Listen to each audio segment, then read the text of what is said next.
May mensahe sa akin tungkol sa 10 bus na puno ng mga sundalong Amerikano na padaan daw sa lugar nila. Palagay ko, hindi ko alam kung tiga saan ito. Parang dyan sa bandang Isabela patungo norte. Ang nakasakay doon ay puro mga sundalong Amerikano. Ano kayang pakay nila? Panibagong senaryo o pansindaki ng mga Pilipino? Kasi magkasunod-sunod, nagbabantay na sila. Nakikita daw nila may mga armas na yung parang tangke o di kaya meron pa daw parang boring machine na dumaan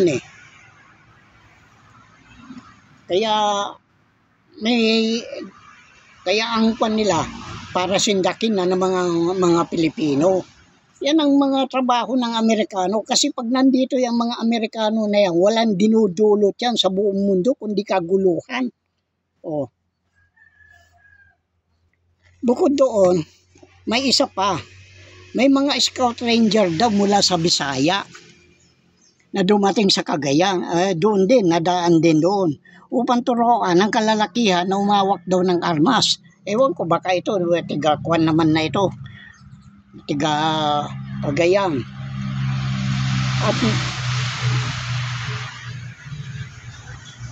At mga nagpapahanap ng kuweba para mapagtugawaan ng sibilyan kung sakaling magkaroon ng kaguluhan. At may mga kinakausap silang mga may-ari ng sasakyan na pwedeng gamitin para dali ng mga tao sa mga kuweba. Pero hindi yan ang pakay ng mga kanuna yan. Unwari lang yan na magpupan sila. Pero ang pakay niya, nang hinahanap nila yung mga ginto at saka yung mga yung mga treasury note. Tumantakin mo yung katarantaduhan na yung mga yan. Anong dahilan? At magpukan sila. Hindi naman kanila yan. Kasi sila magbabayad Ay mga putang ng mga Amerikano na ito, samantala pag ang Pilipino pupunta sa kanilang bansa, ang dami rekititos, Pilipino lang ang pinahihirapan nila. Ang ibang bansa, kung may pamasahe ka, bibigyan ka kagad ng visa mo pag may passport ka. Pero sa ating mga Pilipino, ang daming hinahanap kasi may kinakatakutan sila. Yan ang sinasabi ko. Talaga napakabigat itong panailalahad ko sa inyo Maliwanag na isa itong banta sa gobyerno ng Amerika, itong mga itong mga treasury note na ito. Kung gayon, hindi military ng China at hindi rin na AI, kundi mga treasury note na na-issue noong 1932 hanggang 1934. Kumbaga, isang nakakayamot na bomba na maaring sumabog sa kanila anumang oras. Kasi sa tagal na Mantakin mo, ilang beses na nag-mature yan, 25 years ang maturity nung kanyan. Kung 1932, kaya pwede ngayang 1957, nag-mature na yan. Pero nahawakan nila ang nahawakan nila ang bayan na ito Kaya maski na sabihin natin nagkamit na tayo ng kalayaan sa kanila, ay hindi pa rin dahil hawak pa rin tayo ng CIA. Ito ang nagpapasabog sa buong sistema pinansyal, gaya ng ginagawa ng China na pagtambak ng mga treasury note. At maging Japan ay hindi nalalaing nagpapalit. Kung tawagin nga nila ito US debt utang ng gobyerno ng US. Ang isa pang pinagtataka ko, paano nagkaroon ng mga treasury note itong Singapore? Kailan lang itong Singapore nung panahon lang ni Lee Kuan Yew, diyan lang nabuo yung bansa na yan. Dahil kinilala lang yan ng Amerika noong 1975 yata yan. Dahil nandyan ang sekreto na kaya nga kung kukunin mo doon sa document, sa relevant code document ng UBS ay MAS GSR Oh, Monetary Authority Singapore, pagkatapos yung GSR, Goldman Sachs Revenue. Kaya yun ang nagkukan dyan. Yun ang namamahala, yung Goldman Sachs.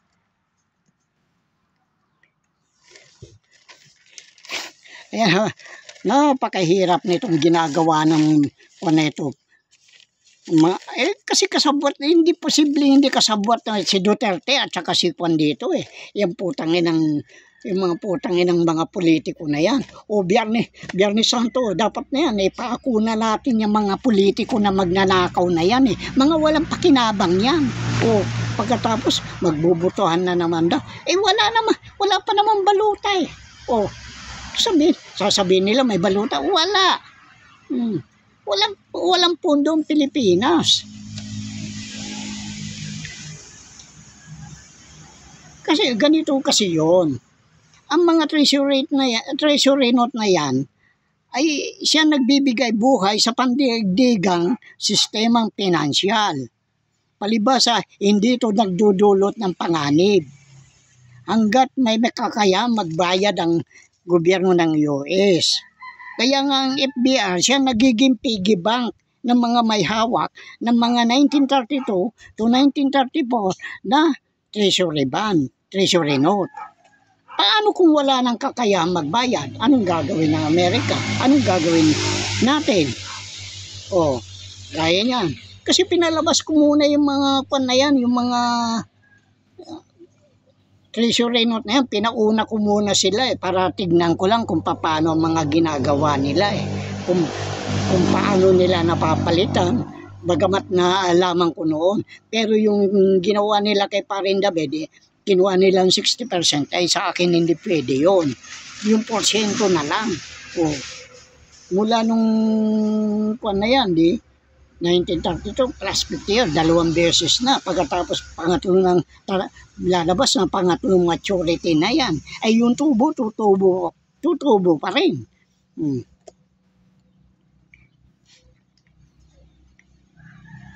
Yan nga sabi, paano kung hindi sila wala na silang kakayang makabayad? Hindi naman ako stupido na katulad nila eh. Maaring gamitin ang hedging. Ang hedging kasi, yung upang maprotektahan sa potensyal na pagkalugi. Kaya yung mga asset nila, kukunin natin. Kung sa laki ng babayaran nila, yan ang kinakatakutan nila. Kaya nandito yung mga bugok na mga Amerikano na yan. Yan sinasabi ko sa inyo, yung mga bugok na Amerikano na yan. Kaya si Trump natataranta, hindi alam ang gagawin, ganun din ang China. Basta hinayaan ko muna sila magpapalit. Kung nagpapalit na sila, ngayon, magagastos nila. Ang problema nila ngayon, ito. May utang sila sa atin. Kasi yung ginawa ni Marcos sa China ay yung custodian account na nakalagak sa Belgium. Akala nila hindi ko matutunton. Natuntong ko. Bugok naman itong kumandidato na Marcos. Hindi siya yung nakaupo ngayon iba yung nakaupo ngayon. Yung kumandidato baka pinatay na nila yun. Ngayon ang kanyan imposible na sa dinami-dami na yan. Meron pa mga angkat hindi pa nakakat yung kasi yung silver edition aabot yan hanggang 500 million na isang peraso. Ngayon kung umabot sa ganon, gaano kalaking babayaran ng Amerika? Kung wala nang kakayahan, yung ang sinasabi kong hedging, yung ari-arian nila ang kukunin natin. Kumbaga sa nagsanla tayo. Wala na akong kakayahan na tubusin yung sinanla ko. Ang kukunin niya, yung na yun, iilitin na niya yun. Ngayon, ang gagawin naman natin, kasi yung sabi ko, hindi ako stupido Ang iilitin natin dahil sa laki ng babayaran nila, ay di yung lupa nila. Oh, yan ang sinasabi ko. Yung lupa nila. O di kaya pakikinabangan natin yung lupa nila, yung mga produkto nila, hindi tayo magbabayad. Yan ang sinasabi ko na kwan.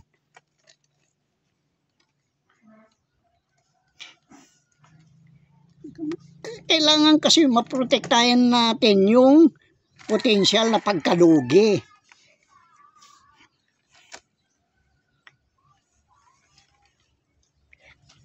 Kaya ang nangyari dyan, naisanla ang Amerika sa pamamagitan ng treasury note.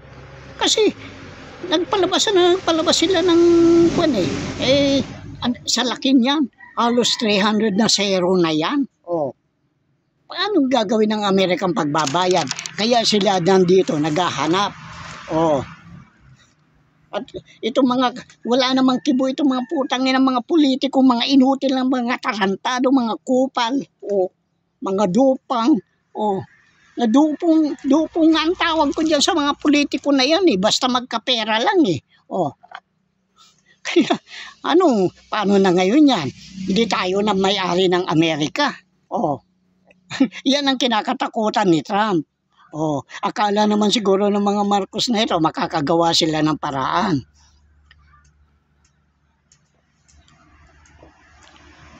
Maliwanag na ang kapangyarihan ay nagmumula sa pagkautan ng gobyerno ng Amerika kasama na ang interes. Kaya nga nag-iingat ako, hindi ko linalagay ang mga itlog sa isang lalagyan. Nagpapainang ako, makaisa, dalawa, ganun lang. Gaya yung pag-utos ko, pakiusap ko kay Paring David na, pare, papalitan mo nga ito sa Amerika kung pwede. Napalitan nila, kaya lang napakalaki ang ibinayad. Paano naman, government ang mag-uusap. Paano yan ngayon? Kaya nga, walang niya itong mga kwan na ito Kaya nga yan ang dahilan kung bakit gustong ni Marcos na pahirapan ng mahirap. Kinukuha niya para maghirap ng gusto para hindi natin malaman yung mga treasury note na yan. Tapos sasabihin nila ginto, walang ginto. Maaari may nakuha sa kwan pero konti lang yun. Kaya nga tugma yung sinabi sa aklat ni Daniel 2:8 hanggang 9. Iisa lang ang kautusan na ipagkakaloob ko sa inyo. Maghanda kayo ng pagbubulaan hanggang sa panahon ng pagbabago. Ito na yung panahon ng pagbabago. Bakit ganun ang ginagawa ng kwan? Kaya nga napakahirap niyan. Napipilitan sila ngayon. Aangkinin natin, paano yung China ngayon? Pinabayaan ko muna. Kasi yung sa China, ang kwan dyan ang napunta dyan yung kwan yung magiging puhunan nila sa BRI. Bridge Road Initiative. Ngayon, may aparting binigay sa kanila para sa kanilang ikaw-unlad. Kaya yumaman ang China Biglang yaman ang China noong 2000. Itong kwan na ito, itong custodian account, yan na ang problema nila. Yan ang pinauutang ng China. Pero pera natin yan. Hinayaan ko muna silang magpapalit ng mga treasury note. Bakit mo kukuhanin yan? Yan nga isang pinagtataka ko Paano nagkaroon ng Singapore? Kaya dyan ang numero 1 kwan ko dahil napadaan sa bull ko yung sabi na ang Singapore nagpapalit ng mga treasury note. Kailan lang yan kwan na yan yung Singapore Kasi yan Singapore ang ipinalit ng Sabah. Kaya walang palagang Malaysia. Ngayon, dahil nga dyan sa kwan na yan, kung ikuha mo yung relevant code ng kwan, ng UBS, nakalagay doon, yung MAS, Monetary Authority Singapore. Ngayon, yung GSR naman doon, Goldman Sachs Revenue. Di kung gano'n, yun na yung Goldman Sachs ang namamahala para sa mga accountability ng mga treasury note na yan. Kasi yan ang pinahihiram nila, palibasa yan may backup. Walang ginto na nakalagat. Yan ang pinahihiram nila. O, nahuli na. Kasi may kasala. Kaya nga itong kwan na ito, itong England na ito, itong kwan na ito, pinipilit nila makwan si Duterte, mapalaya, mapawalang visa yung kwan sa kanya.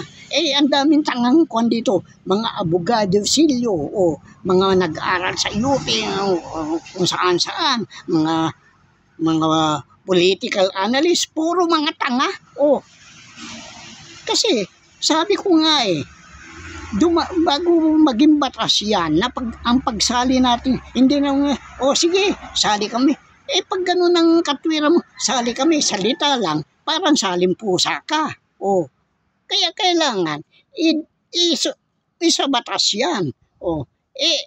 Hindi na nila kayang tanggapin ngayon. Yan ang sinasabi ko. Hindi na nila kayang tanggapin ngayon yung ganyang kuwan na yan. Ako lang naman nagbabanggit doon na kailangan dumaan sa Congress yung paghiwalay natin sa ICC. Kailangan iyamin. Kasi rinatipay ng Congress ang pagsali natin. Kaya yan, huwag kayong magpapaniwala, mga tanga-tanga yan, alam nila yan. Alam nila. Kaya, yung paghuli sa kanya, wala yung magawa. Pagkatapos, idadaan ng kwan itong England. Itong England na ito, mga salbahe ito palibasa, England, hawak din niya ang Amerika. Bakit? Dahil yung mga sa treasury note na yan, dahil kay Rothschild. Si Rothschild, Israelita. Kaya nga, nahati yung party natin iisa na lang parte, nahati pa. Kaya ang pangyayari niya ngayon, ano na ngayon ang gagawin ng England? Kailangan may ligtas niya dahil yung clone na Duterte, hindi naman yan ang tunay na Duterte. Kaya nga sabi ko, i-DNA ninyo. Kung yan ang totoo, hindi nila magawa yan. Talaga napakabigat yung kwan na yan. Yung sinabi kong i-DNA. Kasi kaya hindi ako masyado dyan muna. Dahil yung account ni Tanto ko, yung code niya, napunta na sa akin, alam ko na. May mga sekreto din doon. Kung paano. Pinag-aralan ko na yan. Hindi naman nila basta-basta kwan. Kaya nga, yung si Tanto ko, nasaan na ngayon si Tanto ko? Baka, senaryo pa rin yung ginawang pagpatay. Para mahuli si Disa, kung wari, para kumampi ang Amerikano sa akin. Ulol, hindi ninyo ko kayang paikutin, lalo ka na Trump, putang ina mo, bullshit ka, sana magan, putang ina mo. Kaya nga, nahirapan sila sa akin ngayon. Kaya nga, yan ang dahilan. Nandito mga Amerikano para maghanap, kakutsaba niya yung mga Marcos at Duterte na yan. Paano yung gagawin ninyo ngayon? Kaya nga, kailangan malaman ko yung sekreto ng kunayan. Kaya ako tahimik lang. Kaya nga sinasabi ko, hindi ko linalagay lahat ng itlog sa isang basket, sa isang lalagyan. Kaya naglalagay isa, dalawa. Tama yun, pamain lang yun. Kasi oras na magkamali ka, meron ka pa, makaka-atras ka ng kwan. Kung linagay mo lahat, di huli ka. Paano yan ngayon? Kaya diyan sila nahirapan sa akin. Kaya nga, tatawa-tawa lang ako sa kanila eh. Paano yan ngayon? Ngayon, kung hindi sila makabayad, paano yan? Di aangkinin natin yung, kumbaga sa kuwan eh, sinanla ko yung lupa ko. Ngayon, mayroong maturity yan kung kailan ko tutubusin. Eh hindi ko matubos. Paano yan? Di, iilitin ko yung kanilang ari-arian. O, yan ang tawag dyan, hedging. Kaya nga, napakahirap niyan. O, kung atin yan, di, tayo na may-ari ng Amerika. Hindi kasali dito yung mga politikong mga magnanakaw, ha? Hindi kasali dito yung iglesia. O, hindi kasali yung mga maranaw, mga Muslim dito. O, yan sinasabi ko sa inyo. Kaya yan ang maikukuhan ko na yan. Tayo na may-ari. Yung mga produkto nila, pakikinabangan natin. Mapipilitan sila eh. O. Siyempre, yung tubo, pagpalagay mo, yung tubo lang. Kasi yung kwan na nga yan, may 300 na siguro yan zero na yan. Paano mo bibilangin yan? Ngayon, ang ginawa ko sa China, pinabayaan ko sila. Pinabayaan ko. Ngayon, yun ang ipinuhunan nila dyan sa bridge. At yan ang magiging parte ng mga Marcos. Yung kwan na yan, yung BRI na yan. Bagamat nakinabangan China dyan, kaya biglang angat. Kaya tama yung sabi ni Deng Xiaoping, balang araw. Doon sa 1975 forum sa United Nations, ganito ang sabi niya, balang araw magiging superpower din kami. At magiging maras ginigisa na tayo sa sarili natin mantika. Ngayon sila na ngayon nagigisa ko. Kaya nga malaking kwan nila dahil yan sa custodian account na yan na $40 trillion. Yan ang kwan nila. Paano sisingilin ko sila ngayon? Dahil hindi naman pag-aari ng magnanakaw na diktador Marcos. Kaya nga yan ang kinakatakutan. Ngayon, kailangan pag-aralan ko yan hanggang sa dumating ako sa dulo na yan ang account ni Irene. Pero hindi si Irene ang may kwan yan. Ang may account yan. Ang may account niyan, si Diana Luatic Santa Romana. Palibas yun ang pinatay nila si Diana.